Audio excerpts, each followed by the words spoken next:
요즘 사회적 이슈 중에 하나는 4세 고시, 7세 고시입니다. 이제 막 두 돌이 지나가지고 기저귀도 떼지 못한 그 아이들이 영어 유치원을 들어가기 위해서 4세 고시를 준비하는 것이죠.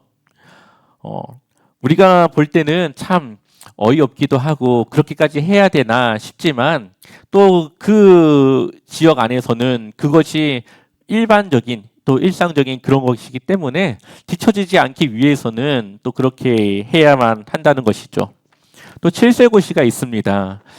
초등학교를 들어가기 전에 좋은 학원에 들어가기 위해서 또 고시를 준비합니다.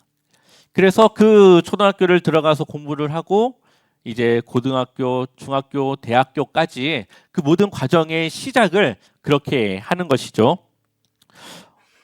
그 사교육의 열풍이 이렇게 부는 이유 중에 하나는 당연히 이 세상에서의 성공일 겁니다. 여기서 말하는 성공은 돈을 많이 벌어서 부유한 삶을 살아가는 것이죠. 그래서 이 아이들의 대부분의 목표는 의대를 들어가는 것입니다. 의대를 들어가면 의사가 되면 고수익의 안정적인 삶이 보장될 수 있기 때문이죠. 우리가 공부를 해가지고 좋은 직업을 얻어서 안정적으로 수입을 얻을 수 있는 그러한 직업을 보면은 거의 의사밖에는 없습니다. 공부를 정말 잘해서 의사가 돼서 그래도 수입을 좀 안정적으로 고수익으로 받을 수 있는 직업을 보면 이 의사밖에는 없기 때문에 당연히 그들이야 돈이 있으니까 병원은 차려줄 수 있으니까 이 자녀가 의사만 되면은 뭐 이 이후의 일들은 이제 아무런 문제가 없는 겁니다. 뿐만 아니라 이제 뭐 취업을 한다거나 면접을 볼 때 그냥 가서 보지 않죠. 어떻게 합니까? 예상 문제집을 뽑고 사람들의 조언도 듣고 여러 전문가의 의견을 들어서 준비해서 이 면접을 준비하고 자기소개서라던가 여러 가지 취업을 위한 준비를 합니다. 그 직업을 통해 앞으로의 자신의 삶이 바뀌기 때문에 아주 중요한 그 순간을 준비하는 것이죠.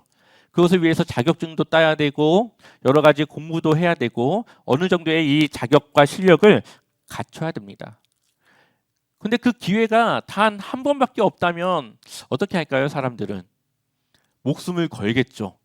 내가 이 회사를 들어가야 되는데 이 학교를 들어가야 되는데 기회는 딱 한 번 떨어지면 이제 더 이상 그것을 볼 수 없다고 생각을 한다면 아마 그 한 가지에 매진해서 그것을 위해 준비할 겁니다.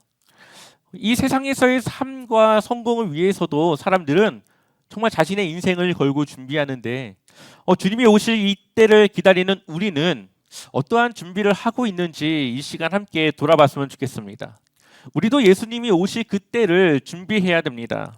예수님이 오시면 이 땅의 심판이 이루어지고 이 지옥과 천국의 이 심판의 이 결과가 나타나게 됩니다. 그런데 이것은 한번 결정되면 바꿀 수가 없습니다. 아무리 뒤늦게 후회하고 앞으로 열심히 잘 하겠다라고 부르짖어도 그 결과는 더 이상 바꿀 수가 없습니다. 근데 문제는 이 심판이 언제 우리에게 올지를 알 수 없다는 것이죠. 예수님이 오셔야만 하는데 예수님이 오시는 때를 우리는 알 수가 없습니다. 그래서 우리는 기다려야 됩니다. 근데 그 기다림을 어떻게 해야 되는지를 오늘 이 누가복음 12장에서 우리에게 말씀해 주고 있습니다. 우리 한번 35절 말씀 읽어볼까요? 함께 읽어보겠습니다. 허리에 띠를 띠고 아멘. 이 주인을 기다리는 종의 모습을 보여주고 있는데요. 어떻게 서 있습니까? 허리에 띠를 띠고 이 허리에 띠를 띈 거는 주인이 오면은 발에 묻은 이 모래와 흙이 있으니까 그것을 털어주고 닦아주기 위해서 준비하고 있는 겁니다. 그리고 뭘 들고 서 있어요? 등불. 그런 거 보면 아마 이 종은 주인이 오는 늦은 시간까지 잠을 자지 않고 이 주인을 기다리고 있는 걸로 보입니다. 그가 앉아 있습니까? 서 있습니까? 서 있습니다. 그것은 주인이 문을 두드리면 바로 나가기 위한 준비의 모습인 거죠. 이 종은 주인이 언제 올지 모르지만 언제든지 이 주인을 맞이할 준비를 갖추고 기다리고 있습니다. 그 이유는 36절을 보면 너희는 마치 그 주인이 혼인집에서 돌아와 문을 두드리면 곧 열어주려고 기다리는 사람과 같이 되라. 아멘. 우리가 예수님을 기다리는 그 모습이 이 종의 모습과 같아야 된다는 겁니다. 예수님이 언제 올지 모르지만 늘 오실 것을 기다리고 준비되어져서 예수님이 오실 그때에 우리가 그 예수님을 맞이하러 나갈 수 있도록 우리는 준비해야 된다라고 말씀하고 있습니다. 그러기 위해서는 우리가 늘 깨어 있어야 되고 예수님의 그 오실 것을 기다려야 되고 주님을 위한 삶을 살아가야 됩니다. 근데 여러분들의 하루하루의 삶은 어떻습니까? 그렇게 깨어 있으십니까? 준비되어져 있으십니까? 예수님이 오시면은 당당하게 예수님을 맞으러 나갈 준비가 되어 있습니까? 그래서 우리는 기도해야 됩니다. 그래서 오늘 하루도 내가 내 뜻대로 살지 않고 하나님의 뜻을 따라 살아갈 수 있도록 하나님께 우리의 삶을 맡기고 그 능력과 그 길을 구하는 것이죠. 그래서 우리가 주님의 청지기로 살아가는 겁니다. 청지기는 주인의 것을 맡은 종을 말합니다. 주인이 이 청지기에게 맡겨졌고 주인의 뜻을 따라 이 청지기는 그것을 관리하고 사용합니다. 그래서 주인이 언제 오든지 자신이 한 것을 보여줘서 그 결산의 때에 주인에게 칭찬받는 그것을 위해서 살아가는 것이죠. 우리도 그와 같이 하기 위해서는 늘 긴장감을 가지고 살아가야 됩니다. 영적인 긴장감을 가지고 예수님이 언제 오실지 모르는 그 상황 속에서 우리는 예수님을 맞이할 준비를 하면서 늘 긴장하며 살아가야 된다는 거죠. 어제 하루가 지났고 예수님이 오실 날이 하루 앞당겨졌습니다. 이제 내일 오실지 모레 오실지 100년 후에 오실지 1000년 후에 오실지 우리는 알 수 없지만 어쨌든 이 사회적인 현상과 자연의 모든 것들은 이 역사가 종말을 향해 가고 있다는 것을 우리에게 경고해 주고 있습니다. 아주 기이한 현상들이 일어나고 생각하지 못했던 환경들의 변화가 있고 우리의 삶이 이전과 다른 모습으로 가고 있는 이러한 모든 것들은 이제 곧 예수님이 오실 때가 가까워졌고 이 세상의 종말이 점점 가까워지고 있다는 것을 우리에게 보여주고 있는 것이죠. 그렇기 때문에 우리는 더 깨어 있어야 하는 것입니다. 한 가지 예를 들어보면 여러분들이 정말 들어가고 싶은 기업에 면접을 받습니다. 면접을 잘 봐서 이제 합격을 기대하며 기다리고 있습니다. 면접관이 전화할 테니까 꼭 전화 받으세요. 혹시 전화를 못 받으면은 다음 사람한테 기회가 넘어갈 수 있으니까 꼭 전화 받으십시오. 이야기를 하고 그 자리를 떠났습니다. 그다음 여러분들은 어떻게 할까요? 핸드폰을 아마 손에 들고 다닐 겁니다. 잠을 잘 때도 가슴에다가 이렇게 올려놓고 핸드폰 벨소리가 울리면은 받을 수 있도록 준비하고 다닐 겁니다. 그 면접은 나에게 너무 중요한 거기 때문에 그 기회를 놓치고 싶지 않은 것이죠. 그렇기 때문에 누군가가 전화를 해도 나 길게 통화 못해 빨리 할 말만 하고 끊어 나 전화 받아야 될 거 있어 하면서 아마 끊을 겁니다. 모든 삶의 중심은 그 전화를 받기 위한 중심으로 바뀌어지겠죠. 마찬가지로 우리가 예수님을 기다리는 삶은 늘 예수님을 위한 삶의 중심으로 나아가는 겁니다. 예수님이 언제 오셔도 내가 그분을 맞이할 수 있도록 무슨 일을 해도 늘 내 마음과 생각에는 주님을 생각하고 주님을 위한 삶으로 나아가야 된다라고 하는 부담감과 긴장감을 가지고 있어야 되죠. 그래서 누가복음 12장 38절 같이 읽어보겠습니다. 주인이 혹 이경에나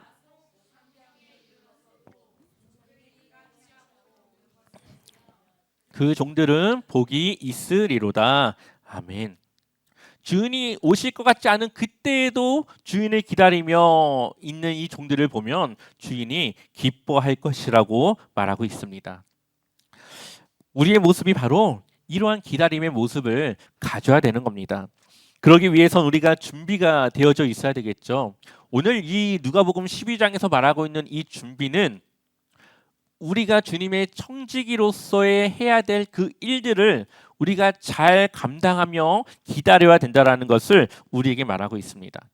그래서 베드로가 그 이야기를 듣고 그게 우리에게 하는 겁니까? 다른 사람들도 다 포함된 겁니까? 물어보니까 예수님이 또 말씀하시는데 지혜로운 종과 어리석은 종에 대해서 말씀하십니다. 지혜로운 종은 주인이 맡겨진 것을 잘 감당해요. 그래서 주인의 것을 가지고 다른 종들을 먹이기도 하고 그들을 관리하기도 하고 주인의 빈자리가 없도록 잘 채웁니다.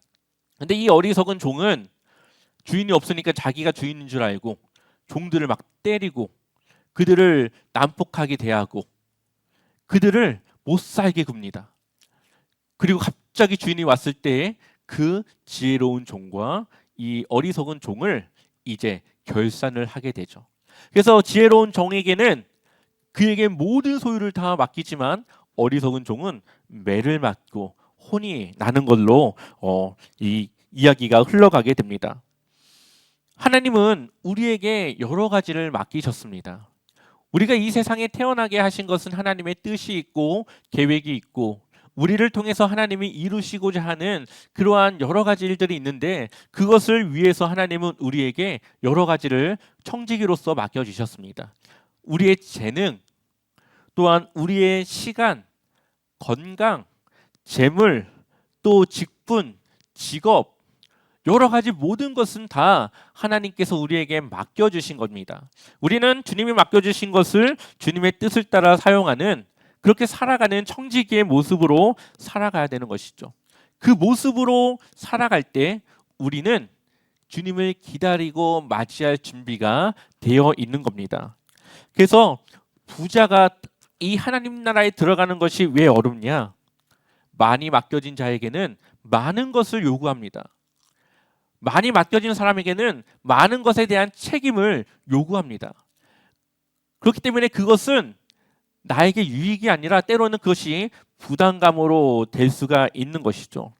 그렇기 때문에 우리가 하나님 앞에 여러 가지 것들을 구하지만 우리가 그것을 통해 정말 하나님을 위해 사용하고 하나님을 위해 살아갈 수 있을까라고 하는 우리 자신을 돌아보며 우리의 역량에 맞는 것을 우리가 가질 수 있어야 되는 것이죠. 왜냐하면 이 사람은 가지면 가질수록 더 많은 것을 갖고 싶어 합니다. 지금 우리야 그거하고 좀 동떨어져 있으니까 좀 이제 체감이 안 되지만 통장에 1억, 2억, 3억 이렇게 쌓여가 보십시오. 다음 목표는 이제 10억이 될 것이고 15억이 될 것이고 이제는 그 목표를 향해서 이제 살아가게 됩니다. 이 소스타인 베블론이라고 하는 이 경제학자가 있습니다. 이 경제학자가 유한 계급론이라고 하는 책을 쓰면서 거기에 무엇이 써 있냐? 부자들이 왜 돈을 벌려고 할까? 우리가 생각할 때 100억 있으면은 그냥 일 안 하고 그냥 놀아도 될 텐데 왜 그 사람들은 더 많은 돈을 벌고 싶어 할까? 이것에 대해서 그 학자가 써 놓았습니다. 그 단적인 예를 볼 수 있는 것이 우리가 코로나를 겪으면서 그 현상을 보았습니다. 코로나 때 얼마나 많이 어려웠습니까? 많은 가게가 폐업했고 손님이 없어서 정말로 대출을 받아야만 했고 그 대출이 없이는 삶을 이어나갈 수 없는 많은 소상공인들이 있었습니다. 그럼에도 불구하고 더 성장한 그러한 분야가 있었는데 그게 바로 명품이었습니다. 다른 곳은 다 폐업하고 망해가는데 이 명품은 더 성장을 해서 오히려 매장을 늘리고 이 최대의 이 판매 매출액을 달성하기도 했습니다. 그러한 현상 중에 하나는 여행을 가고 싶은데 갈 수 없으니까 이 소비를 어디다가 할까 하다가 이제 명품을 사는 것에 사람들이 소비를 했기 때문이죠. 그래서 그때 당시 이 매장 앞에 명품 매장 앞에 사람들이 줄을 서 있습니다. 왜냐하면 이 명품 매장은 대기표를 받아서 그 한 사람만 들어가서 자신이 원하는 것을 골라서 살 수 있기 때문에. 근데 그 사람들 중에 많은 사람들은 자기가 그것을 쓰려고 하는 것이 아니라 리셀러. 그것을 내가 사면 100만 원에 사면 그것을 다른 사람한테 한 120만 원에 파는 이러한 사람들이 많았다라는 거죠. 근데 그것이 없어서 못 팔 정도였다면은 사람들은 그것을 갖고 싶어하는 마음이 그 안에 있는 겁니다. 내가 사치하고 싶은 이 사치를 통해 나를 드러내고 싶은 마음이 있는 거죠. 부자들이 왜 더 많은 돈을 버냐? 왜 부자들은 비싼 아파트에 사냐? 이 소스타인 베블론이라고 하는 학자가 말하기를, 우리는 명품 가방 하나 사면 뭐 한 1,000만 원짜리 하나 사면은 24개월이고 36개월이고 할부를 끊어서 밥을 줄이고 삶을 줄이고 그 명품백 하나 때문에 내 삶을 다 조정해야 되는데, 부자들은 그거 사고 옷도 사고 핸드백도 사고 차도 사고, 그런데 생활에 타격이 없어요. 그게 뭡니까? 그 사람의 이 사치, 그걸 자기가 드러내는 겁니다. 근데 내가 이렇게 했는데 어떤 사람은 더 비싼 걸 가지고 살아가죠. 그러면 그게 뭐가 됩니까? 경쟁 심리가 되는 겁니다. 그러면은 내가 그 사람을 뛰어넘기 위해서 더 많은 부를 가져야 돼요. 그에 뒤처지지 않아야 되기 때문에. 그래서 또 차를 사고, 또 새로 뭐 집이 뭐 생긴다고 하면 거기에 또 이사 갈 준비도 해야 되고. 그래서 연예인들을 보면은 막 200억짜리 막 아파트에 살지 않습니까? 그런 것이 다 그러한 경쟁 심리에서, 그러면서 이제 이 사회의 물가는 공급과 수요가 아니라 그러한 사람들에 의해서 또 가격이 책정되고 하는 그런 것들에 대해서 쓰고 있는데, 이러한 현상을 이 사람의 이름을 빌려서 배블론 효과라고 합니다. 그러니까 경쟁 심리 때문에 소비를 하는 것이죠. 가지면은 그에 합당한 삶을 살아가야 됩니다. 세상은 그렇게 하기 때문에 아마 우리도 그 돈을 가지고 있으면 우리의 소비가 늘어나고 그것을 유지하기 위해서 또 더 많은 것들을 해야 되고, 그것이 그렇게 됩니다. 근데 그것을 뒤로 하고 하나님을 위해 그것을 쓴다? 그것은 정말 힘든 일이겠죠. 그것은 정말 주님을 사랑하는 그 마음과 믿음이 분명하게 있지 않으면 그것을 내가 관리하거나 그것을 내가 감당할 수가 없는 겁니다. 그렇기 때문에 우리가 이 많은 것을 갖는 것도 중요하지만 그것에 따른 책임과 이 결산의 때가 온다라는 것을 우리는 기억해야 됩니다. 누가복음 12장 47절과 48절을 우리 읽어보겠습니다. 주인의 뜻을 알고도 준비하지 않고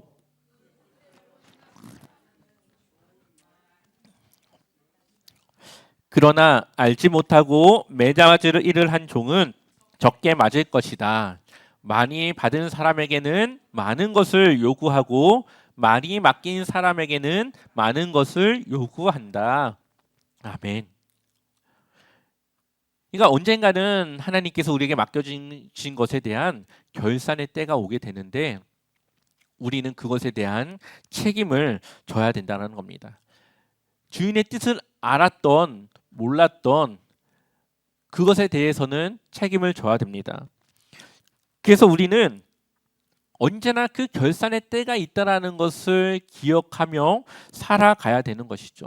하나님께서 나에게 맡겨진 것이 내 것이 아니라 하나님의 것이고, 나는 하나님을 위해 그것을 사용해야 될 주님의 청직이라는 것을 우리가 기억해야만, 우리가 주님을 위한 것을 위해 우리는 우리의 것을 사용할 수가 있습니다.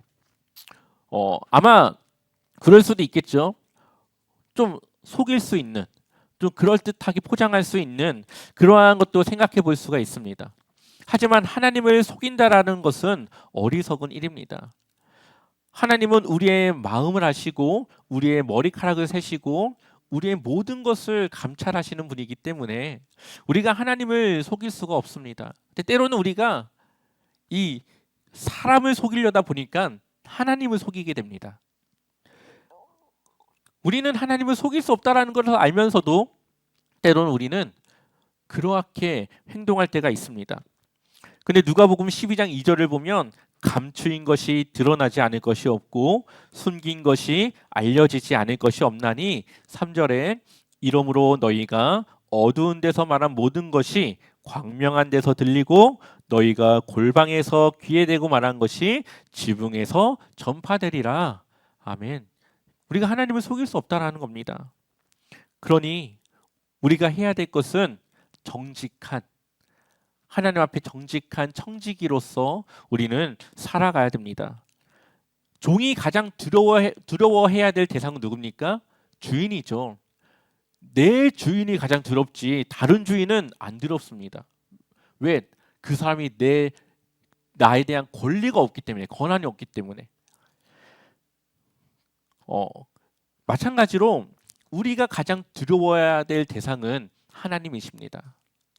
하나님은 우리의 죽고 사는 것에 대한 주관하시고 또 죽음 이후에 그 결과를 하나님께서 나누시기 때문이죠.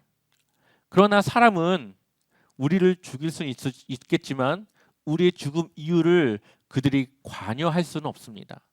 그렇기 때문에 우리가 두려워야 될 대상은 하나님이시죠. 근데 우리는 사람을 두려워할 때가 많습니다. 회사에서 사장님이 윽박 지르면서 주일날 교회 나가지 말고 회사를 나오라고 협박을 하면서 안 그러면 자를 것이라고 이야기를 하면은 이 밑에 직원들은 주눅이 들어서 그렇게 또 따라갈 수밖에 없기도 합니다. 또한 가정에서 남편이 또 아내가 또 자녀가 여러 가지로 이 교회 가는 것을 힘들게 하면 또 그것에 우리는 따라갈 때가 있습니다. 또 사회적인 지위를 누리고 있는데 내가 신앙생활 하는 것 때문에 그것에 소홀해서 그 이후에 뭐 국회의원이 되지 못하다던가 아니면 내가 그 지위를 유지하지 못하게 되는 상황이 온다면 사람들은 하나님을 선택하는 것이 아니라 그 자리를 유지하는 것을 선택하기도 합니다. 그것이 다 뭡니까? 하나님을 두려워하지 않고 사람을 두려워하는 것이죠. 우리는 그러한 경우들이 정말 많습니다. 생각해 보면은 하나님을 위해 내가 살아가야 되는 걸 알면서도 그것을 뒤로하고 그에 반대되는 행동을 할 때가 많이 있습니다.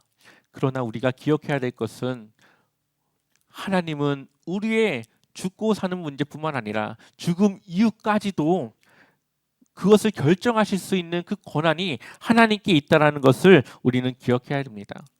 오늘 하루 우리가 살아가야 될 우리의 마음은 오늘이 마지막인 것처럼 살아가야 됩니다.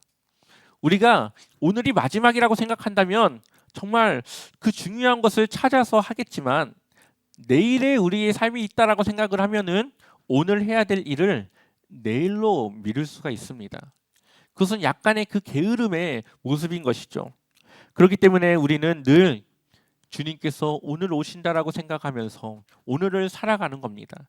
그러면 우리에게 무엇이 중요한지, 무엇을 해야 되는지 그 선택에 있어서 우리가 하나님의 것을 선택하게 합니다. 종의 자세는 허리에 띠를 띠고 서서 등불을 들고 기다리는 그런 종의 모습과 같이 우리는 그렇게 언제든지 주님을 맞이할 그런 모습으로 우리는 하루하루를 살아가야 됩니다. 여러분들의 모습이 그렇게 주인을 기다리는 그런 모습으로 살아가시길 소망합니다. 그래서 날마다 준비되어져서 정직한 주님의 청지기의 삶으로 나아가실 것을 축원합니다.